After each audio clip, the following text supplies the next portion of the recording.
Okay, this last one is the Bruce.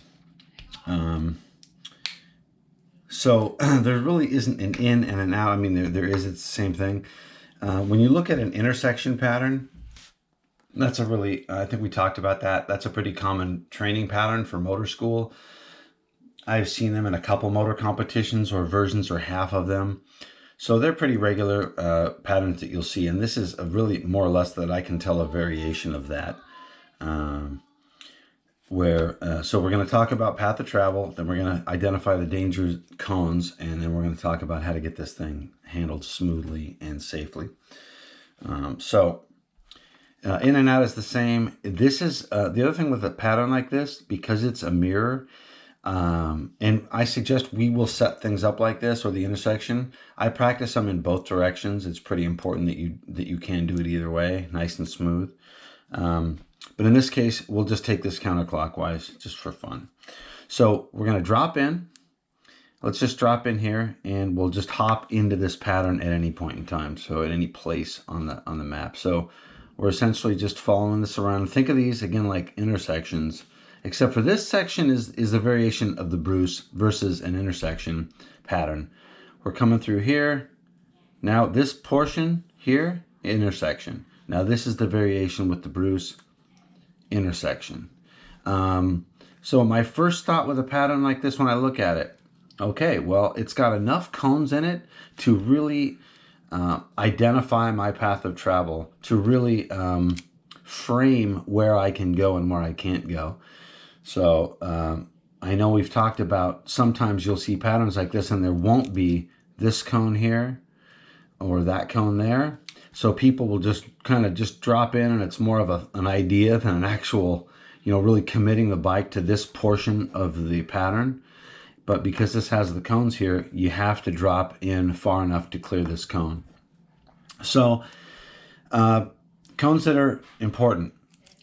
Obviously, you've identified, let's just start here. Absolutely, absolutely, yes, yes, yes, for sure. These are very obvious, no question. These are all danger cones for you. These are all the ones that matter. All of these for sure. But there's a couple more. So I talk about steering to the outside cone. So what I want to do is, now that we've identified, yes, these are the cones that matter, but let's take a look at this cone and this cone. Those cones matter as well. The way this is laid out, I don't know if this is also a line. I may have erased that when I took off the line that they had. Let's just assume this is a framed pattern and this is a line of cones. If that's the case, we'll just pretend that it is and that these little dots are cones.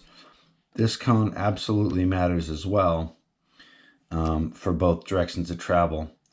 So when I'm coming through here, that is important. Now, here, there's a lot of space here, unlike the regular intersection pattern. So nothing out here to me really is sticks out as being meaningful. Now, when I drop through here, this one does look important. So maybe, I don't know if this one's drawn different or I erased and there was a cone here. If there is, then that one matters too. I don't know, but I don't see that over here. So if those were there, then absolutely that matters too. Because here's what we're going to be thinking about when we go through here. The thing I like about a pattern like this is it's constant direction change. And not only is it constant direction change, but it's pretty aggressive, 90 U-turn, 90 U-turn. And in the Bruce in particular, not only are you making a U-turn here, but you're dropping down here. And because there are two cones here, it really forces us to stretch this out. And this is going to give us more speed. And what speed does is it eats up more real estate. And when you're trying to do turning movements, if you don't get them done quickly, you're eating up a lot more real estate in that turning movement. And that's how you don't make the next section. So one of two things has to happen. Really, there's three things. Write this down. There are three things that are going to matter in a cone pattern. How much speed you carry, how quickly you make your turning movement, and from where in the pattern you make your turning movement.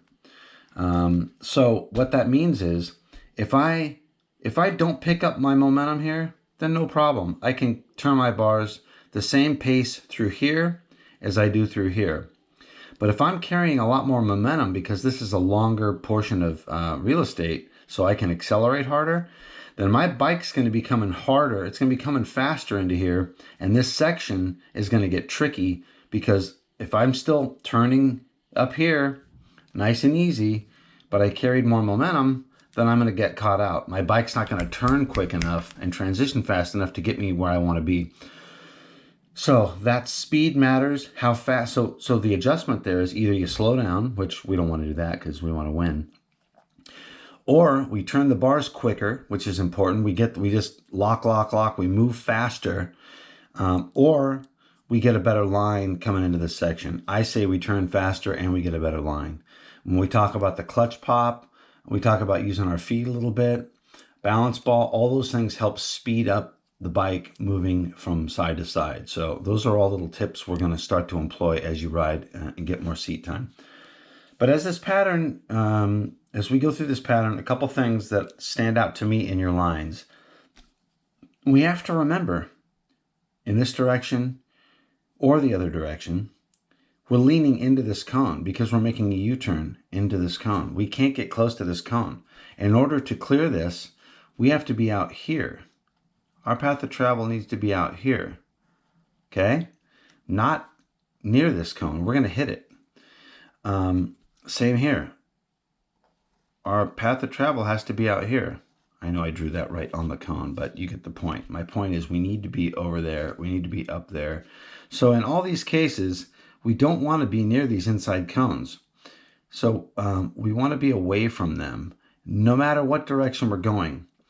This cone, since you're not making a full like U-turn around it, your turning movement's going to be up here. That's fine. But we want to be away from this cone. We want to be away from this cone. So the first thing I'm going to do when I'm going through this is, remember I said steer to the outside cone. So let's just draw those out. I'm steering to the outside cone, okay? Let's finish this off. All right.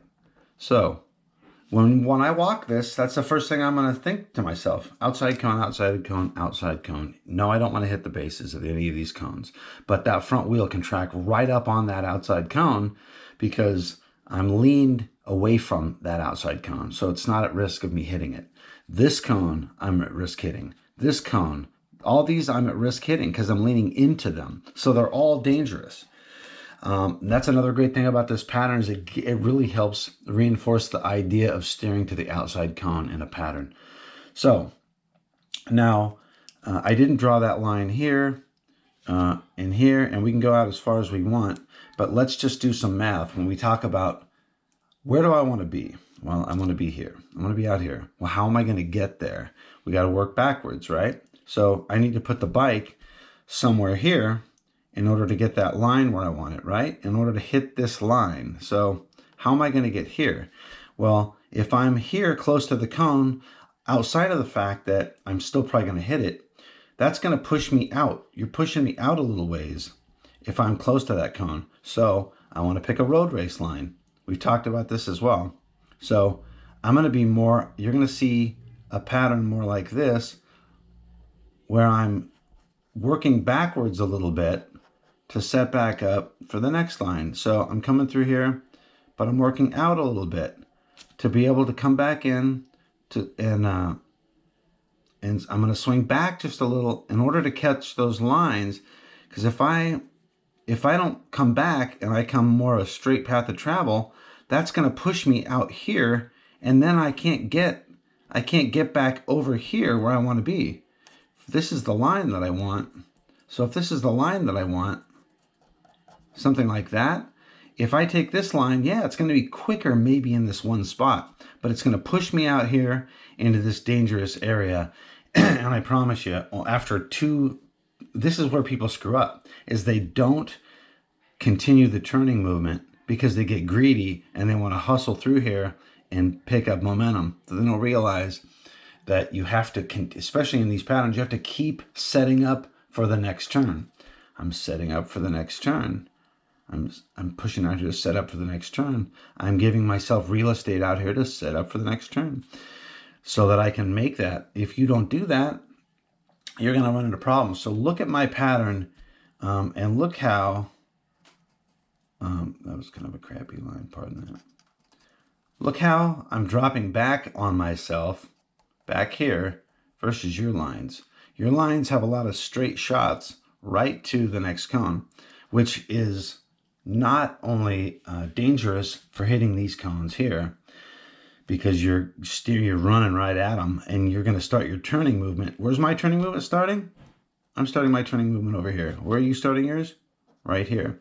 So you're going to have to make a sharp turn closer to the cone and pushing you out here. 3 big problems. Okay, you're going to hit this cone. You're going to have a bad setup for the next one. You're going to crash out of this pattern within a couple turns. So, no offense. You looked cool doing it for a minute, right? So, again, so that's the idea, is we're coming from over here. So we're going to swing in. We want to give ourselves that extra real estate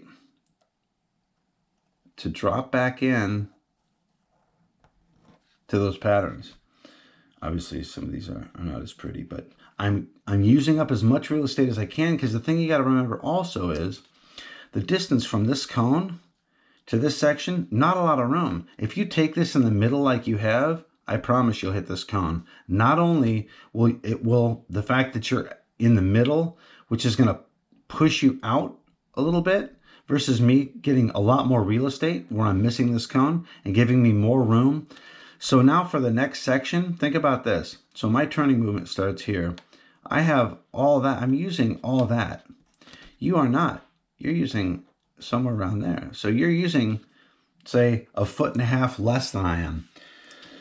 1.5 feet, 3 feet, 4.5, 6. Over the course of half a pattern, you have a lot less room than I do to get around this thing. Is my way faster? Well, it's much safer, it's much smoother, and the nice thing about this type of pattern, it's a great drill to get you flowing.